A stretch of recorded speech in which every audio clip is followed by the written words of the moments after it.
Hello friends, आप सभी का हमारे चैनल एडू कॉर्नर स्टडी में स्वागत है। चलिए शुरू करते हैं आज की करंट अफेयर्स। आज का पहला क्वेश्चन है, किस कंपनी ने 13वें संस्करण के आईपीएल प्रायोजन अधिकार प्राप्त किए हैं जो यूएई में सितंबर 2020 में होने जा रहे हैं?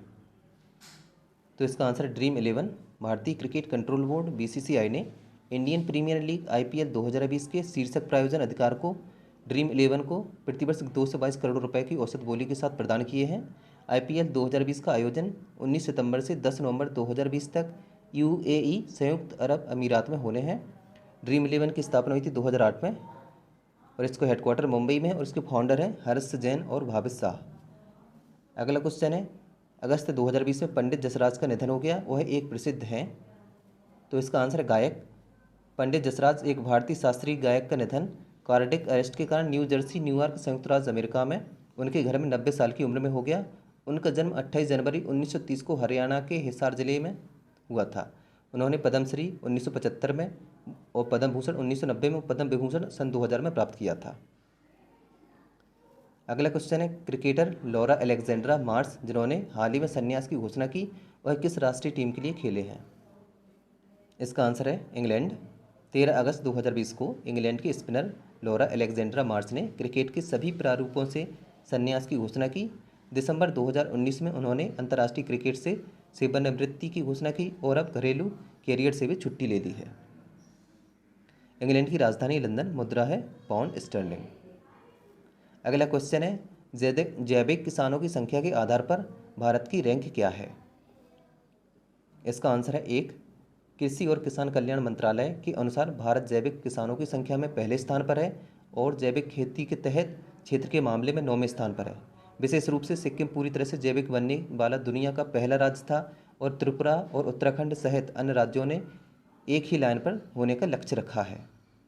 कृषि और किसान कल्याण मंत्री हैं नरेंद्र सिंह तोमर और राज्य मंत्री हैं पुरुषोत्तम भाई रूपाला और कृषि सहकारिता और किसान कल्याण के राज्य मंत्री हैं कैलाश चौधरी। अगला प्रश्न है, निम्न में से किसे 74वें स्वतंत्रता दिवस समारोह पर तमिलनाडु के मुख्यमंत्री के विशेष पुरस्कार से सम्मानित किया गया है? इसका आंसर है सौम्या स्वामीनाथन। विश्व स्वास्थ्य संगठन की प्रमुख वैज्ञानिक सौम्या स्वामीनाथन को शनिवार को राज्य में कोविड-19 महामारी से निपटने में उनकी सलाहकार भूमिका के लिए तमिलनाडु के मुख्यमंत्री के विशेष पुरस्कार से सम्मानित किया गया। तमिलनाडु की राजधानी चेन्नई और गवर्नर बनवारी लाल पुरोहित और सीएम के पलानी स्वामी। विधानसभा सीटें 235, राज्यसभा सीटें 18 और लोकसभा सीटें 39। अगला प्रश्न है, वर्ष 2020 के लिए फोर्ब्स की सर्वाधिक भुगतान वाले अभिनेताओं की सूची में शीर्ष स्थान पर कौन है? तो इसका आंसर है ड्वेन जॉनसन। वर्ष 2020 के लिए सबसे अधिक भुगतान किए जाने वाले अभिनेताओं की फोर्ब्स की सूची के अनुसार बॉलीवुड अभिनेता अक्षय कुमार अपनी अनुमानित कमाई 48.5 मिलियन अमेरिकी डॉलर के साथ 6वें स्थान पर है और शीर्ष 10 अभिनेताओं की सूची में एकमात्र भारतीय सेलिब्रिटीज़ हैं। इस सूची में रेसलर से अभिनेता बने ड्वेन जॉनसन लगातार दूसरी बार शीर्ष पर हैं, जिनकी अनुमानित कमाई 87.5 मिलियन अमेरिकी डॉलर है।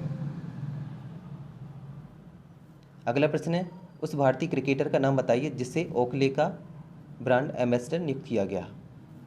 तो इसका आंसर है रोहित शर्मा। भारतीय लिमिटेड ओवर्स टीम के उपकप्तान रोहित शर्मा को भारत में 2 साल की अवधि के लिए ओकले स्पोर्ट्स ब्रांड के ब्रांड एम्बेसडर के रूप में नियुक्त किया गया है।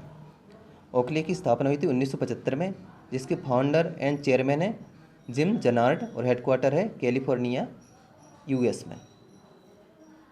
अगला प्रश्न है, डीबीएस बैंक इंडिया लिमिटेड के राष्ट्रीय वितरण के एमडी और प्रमुख के रूप में किसे नियुक्त किया गया है? तो इसका answer Prashant Joshi. DBS Bank India Limited ने प्रशांत जोशी को प्रबंध निदेशक और राष्ट्रीय वितरण प्रमुख के रूप में नियुक्त किया है। वह डीबीएस बैंक इंडिया लिमिटेड के प्रबंध निदेशक और सीईओ सुरोजजीत सोमे को रिपोर्ट करेंगे। डीबीएस बैंक की स्थापना हुई थी 1968 में, हेडक्वार्टर सिंगापुर में। इसके चेयरमैन हैं पीटर शाह और सीईओ हैं पीयूष गुप्ता। अगला प्रश्न है, राकेश अस्थाना को किस केंद्रीय सशस्त्र पुलिस बल के महानिदेशक के रूप में नियुक्त किया गया है? तो इसका आंसर है सीमा सुरक्षा बल, बीएसएफ। प्रधानमंत्री नरेंद्र मोदी की अध्यक्षता में मंत्रिमंडल की नियुक्ति समिति एसीसी ने 1984 बैच के राकेश अस्थाना को सीमा सुरक्षा बल बीएसएफ के महानिदेशक डीजी के रूप में गुजरात महानिदेशक की नियुक्ति को मंजूरी दे दी। बीएसएफ का हेडक्वार्टर है नई दिल्ली में और इसकी स्थापना हुई थी 1 दिसंबर 1965 में, जिसका मोटो है ड्यूटी अनटू डेथ, और जो गृह मंत्रालय के अंतर्गत कार्य करती है। अगला प्रश्न है, महाराष्ट्र के राज्यपाल भगत सिंह कोश्यारी को गोवा के राज्यपाल के रूप में अतिरिक्त प्रभार दिया गया। मेघालय के नए राज्यपाल के रूप में किसे नियुक्त किया गया है? तो जिसका आंसर है सत्यपाल मलिक। रामनाथ कोविंद भारत के राष्ट्रपति ने सत्यपाल मलिक गोवा के राज्यपाल को मेघालय का राज्यपाल नियुक्त किया। इस बीच महाराष्ट्र के राज्यपाल भगत सिंह कोश्यारी को गोवा के राज्यपाल के रूप में अतिरिक्त प्रभार दिया गया। सत्यपाल मलिक ने तथागत राय को स्थान लिया है। गोवा की राजधानी पणजी, सीएम है प्रमोद सावंत और यहाँ की बर्ड सेंचुरी है सलीम अली बर्ड सेंचुरी। और मेघालय की सीएम है कोनराड संगमा और यहाँ का जो नेशनल पार्क है वो नोकरेक नेशनल पार्क है। अगला प्रश्न है, किस राज्य सरकार ने गांव और ग्राम पंचायतों में यूपीआई के माध्यम से डिजिटल भुगतान सेवाओं को शुरू करने के लिए एनपीसीआई और केनरा बैंक के साथ समझौता किया है? तो इसका आंसर है आंध्र प्रदेश। आंध्र प्रदेश के मुख्यमंत्री वाईएस जगनमोहन रेड्डी ने वीडियो कॉन्फ्रेंसिंग के माध्यम से 15,004 गांव और वार्ड सचिवालयों में यूनिफाइड पेमेंट्स इंटरफेस यूपीआई के माध्यम से डिजिटल भुगतान सेवाओं की शुरुआत की है। आंध्र प्रदेश सरकार ने इस डिजिटलीकरण प्रक्रिया के लिए राष्ट्रीय भुगतान निगम एनपीसीआई और केनरा बैंक के साथ समझौता किया। आंध्र प्रदेश की राजधानी है अमरावती और यहाँ के सीएम है वाईएस जगनमोहन रेड्डी और गवर्नर है विश्वभूषण हरिचंदन। अगला प्रश्न है, मुथूट फाइनेंस ने गोल्ड लोन के तहत कोविड-19 बीमा कवर की पेशकश करने के लिए किस बीमा कंपनी के साथ साझेदारी की है? तो इसका आंसर है Kotak Mahindra general insurance company. Muthoot finance ने आयुष गोल्ड लोन की पहल के तहत कोटक महिंद्रा जनरल इंश्योरेंस के साथ 1 लाख रुपए तक के कोविड-19 बीमा कवर की पेशकश की है।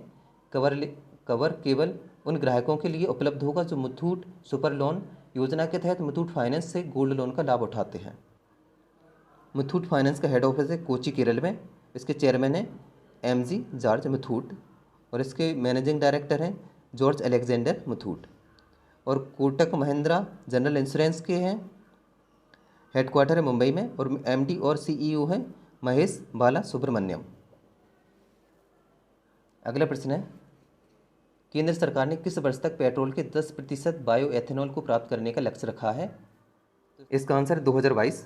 सरकार ने 2022 तक 10% बायो एथेनॉल सम्मिश्रण का लक्ष्य रखा है और इसे एथेनॉल मिश्रित कार्यक्रम के तहत 2030 तक बढ़कर 20% करने का लक्ष्य रखा है। ईबीपी को राष्ट्रीय जैव ईंधन नीति 2018 के अनुरूप लॉन्च किया गया था। वर्तमान में पेट्रोल में जैव ईंधन सम्मिश्रण 5% है। अगला प्रश्न है, झारखंड सरकार ने हाल ही में नया राज्य प्रतीक पेश किया है। झारखंड का राज्य पशु क्या है? इसका आंसर है भारतीय हाथी। द्रौपदी मुर्मू झारखंड के राज्यपाल और झारखंड के मुख्यमंत्री हेमंत सोरेन ने आरभट्ट सभागार रांची में नया राज्य प्रतीक पेश किया। यह लोगो 15 अगस्त 2020 से प्रभावी हो गया है। नए चक्र के आकार का प्रतीक राज्य की परंपराओं, सांस्कृतिक विरासत और वनस्पतियों और जीवों के साथ साथ राज्य की प्रगति को शामिल करता है। झारखंड की राजधानी रांची और यहाँ की विधानसभा सीट है 82 और राज्यसभा सीट है 6 और लोकसभा सीट है 14। अगला प्रश्न है, गुजरात के किस नगर निगम में 2 फ्लाई ओवरों का नाम अरुण जेटली और सुषमा स्वराज के नाम पर रखा गया? तो इसका आंसर है अहमदाबाद। अहमदाबाद नगर निगम स्थायी समिति के अध्यक्ष अमूल भट्ट ने घोषणा की कि गुजरात में अहमदाबाद शहर के 2 फ्लाईओवर पुलों का नाम स्वर्गीय अरुण जेटली और सुषमा स्वराज के नाम पर रखे जाएंगे। इनकम टैक्स सर्कल अहमदाबाद में फ्लाईओवर ब्रिज का नाम अरुण जेटली फ्लाईओवर होगा और अंजलि क्रॉस रोड पर फ्लाईओवर का नाम सुषमा स्वराज ब्रिज होगा। Answer of the last day. तो फ्रेंड, कल मैंने क्वेश्चन पूछा था, हाल ही में किन 2 भारतीय क्रिकेटरों ने अंतर्राष्ट्रीय क्रिकेट से संन्यास लिया है? तो जिसका सही आंसर है महेंद्र सिंह धोनी और Suresh Raina. Question of the day, तो आज का क्वेश्चन है, राष्ट्रीय खेल पुरस्कार 2019 में निम्न में से किसे राजीव गांधी खेल रत्न के लिए नामांकित किया गया है? तो फ्रेंड, इस क्वेश्चन का आंसर आपको कमेंट्स बॉक्स में देना है और इस क्वेश्चन के बारे में जितने ज़्यादा से ज़्यादा लिख सकते हैं ज़रूर लिखें। और फ्रेंड्स, यदि आपको हमारा वीडियो पसंद आया है तो वीडियो को लाइक करें, शेयर करें, कमेंट्स करें और आपने अभी तक हमारी चैनल को सब्सक्राइब नहीं किया तो कृपया सब्सक्राइब करें। धन्यवाद।